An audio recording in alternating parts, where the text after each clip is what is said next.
Hello fellow woodworkers and welcome to this week's edition of the Garage Workshop, and today we are going to be making a recycled storage unit from old kitchen cabinets. Roll the intro.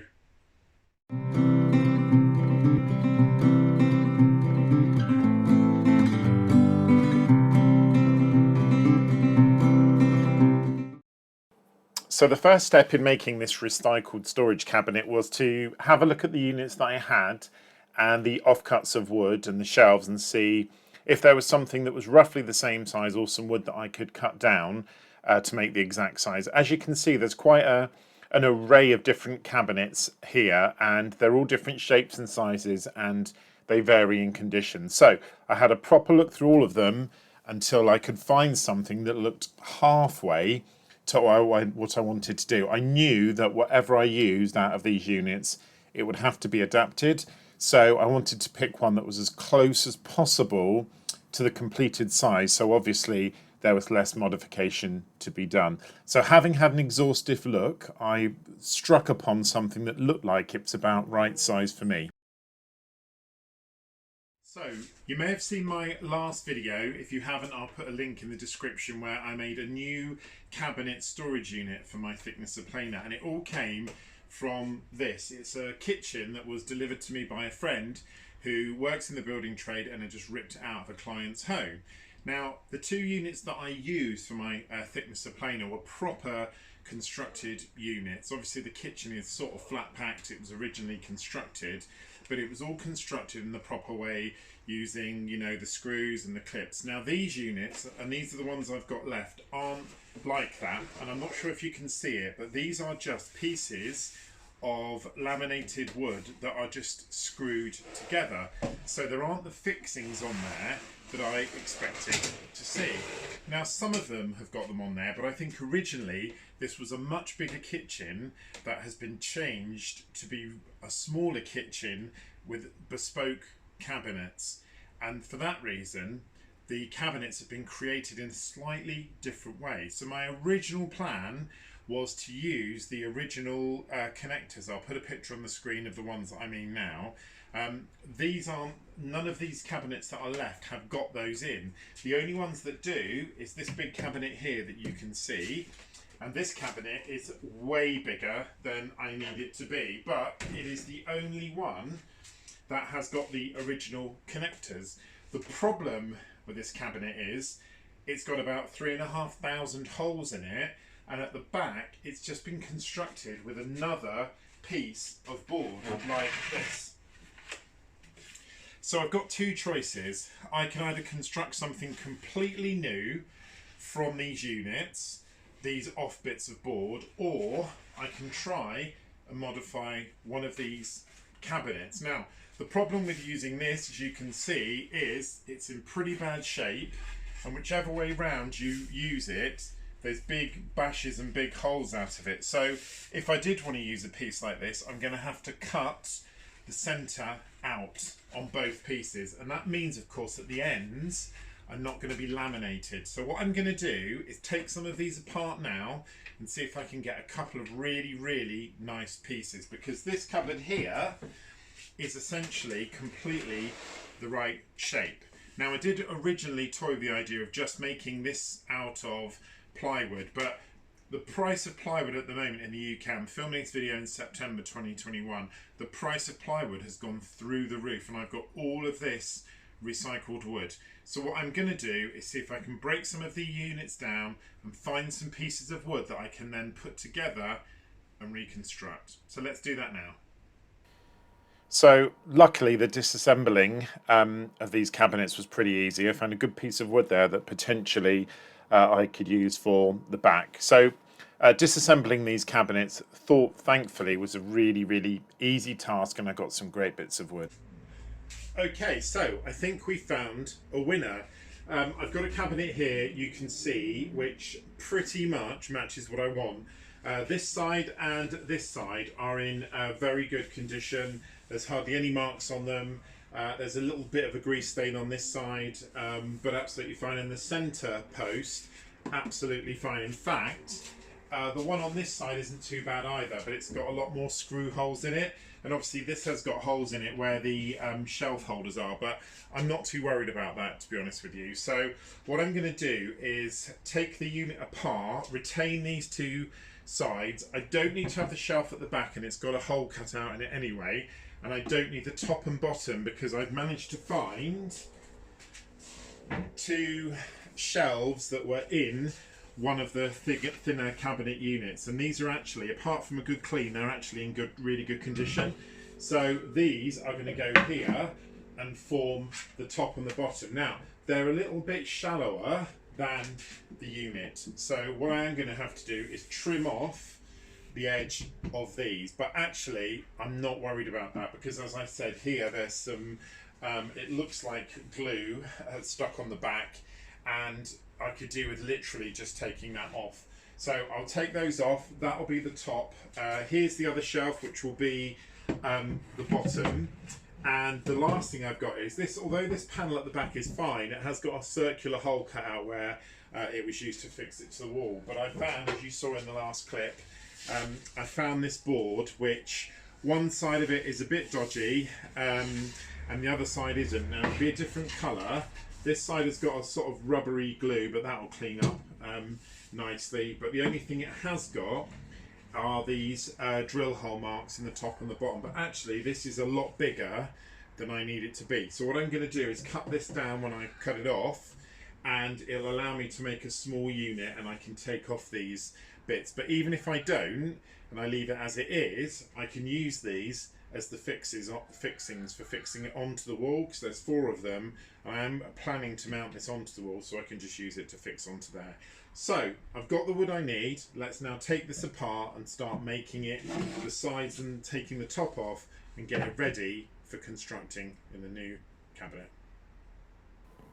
Having decided to use this one unit, I then spent some time just taking it apart and getting all the bits equal so I can see exactly what I had laid out. There were quite a lot of connections on here, and as is commonplace with things like this, some of the screws you'll see here were massive, way bigger, I think, than were needed.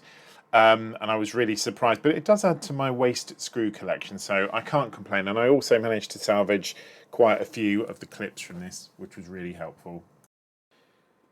I next decided to clear off all of the parts that were on these were the sort of inside of the cabinet doors, and pretty straightforward. The one that you can see there gave me a little bit of an issue. It was really dug in.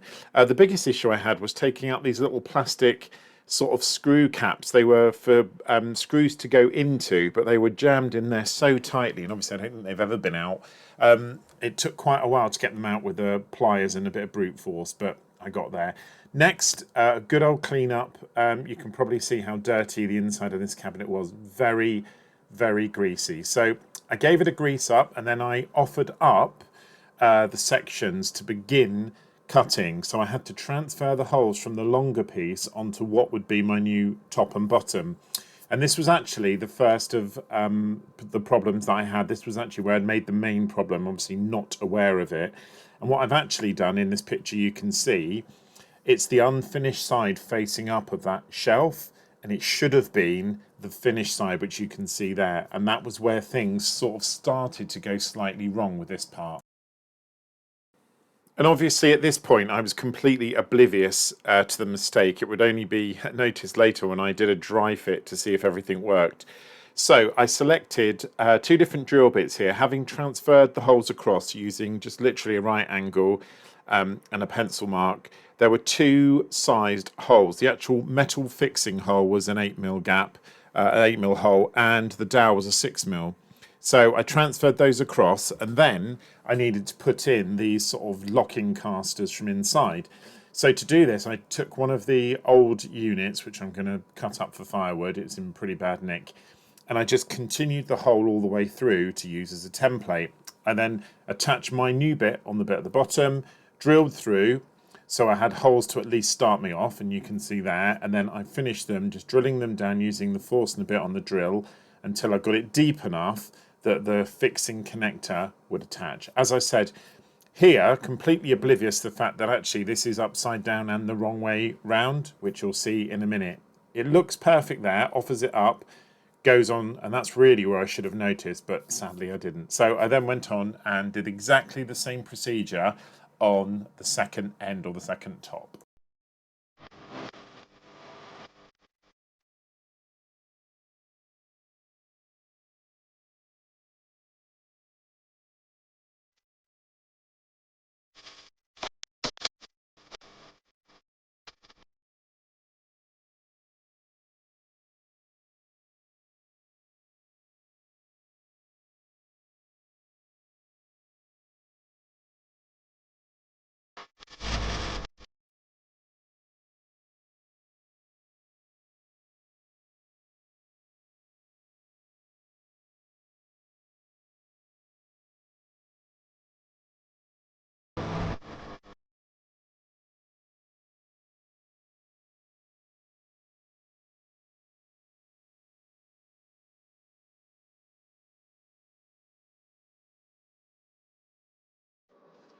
So this was the point where I started my dry fix.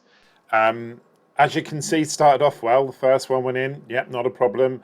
Turned it upside down, thought, yep, great, cracking. Got to this bit, and there you can see the difference. So I thought, oh, that's okay. I'll just switch it around. As you can see, I've got the finished edge towards the back there, which is wrong anyway. There I am pondering, thinking, and didn't matter which way round I tried it, I just could not get it to work. So I was faced with the inevitable action of having to basically redo the ends on one side, which I really didn't want to do. I did do it, and as you can see, the screws are there. I left that footage out exactly the same as what you've already seen. And when I did it, they sort of worked. Obviously, the screw is sort of sliding between the two gaps, but actually one of them has really caught on and it's nice and firm. And the other one's a little bit loose, but to be honest, that doesn't really matter as much, but it did go together in the end. Having said I wouldn't use the board with a hole in it, it was such a perfect shape that I decided to do it, and it almost fitted. I just had to loosen the screw one end. When it was in, I then just made a batter. Now, I should give a disclaimer. Please don't use your miter saw like this unless you know what you are doing and you are confident in doing so. So I cut that strip of wood into two sort of fixing strips and attached them top and bottom just to keep that piece of wood in place, and it was absolutely tight as a drum. Okay, so as you can see, the cupboard or the cabinet that was a lot wider than this is now cut down. It's pretty much half size. On the whole, very pleased with how it went. You would have seen from the video, I had a little issue when I measured the holes for the fixings. I had the piece of board upside down so the fixings were measured incorrectly, which is fine. It hasn't affected it, except for this little gap that's down the side here. It's very sturdy, as you can see. It's not going anywhere. I've put the board in. I just put a little edging strip because the board that I had was just a tiny bit shorter. And rather than cut up one of the bigger boards, I've just edging stripped it both sides, and actually that's helped the rigidity of the back as well.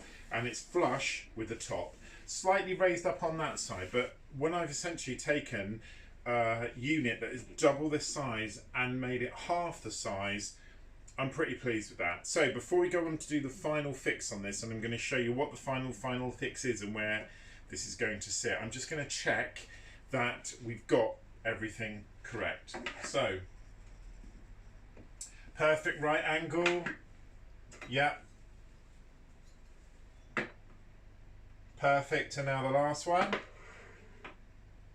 Perfect. So it's completely straight, it's completely square. Now I'm just going to work on some shelves to put on the inside. The lines are already in there. Sorry, the holes are already in there for me to put the shelves on. So I'm just going to work out and put a few shelves in it, and then the unit will be done.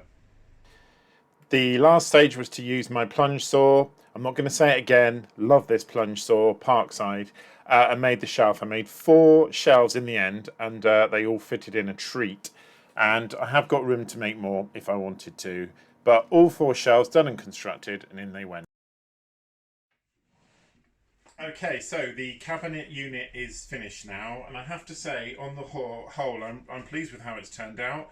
I know it doesn't look like much, but as you'll have seen in the video, quite a lot of different techniques were in play to make this look the way it is.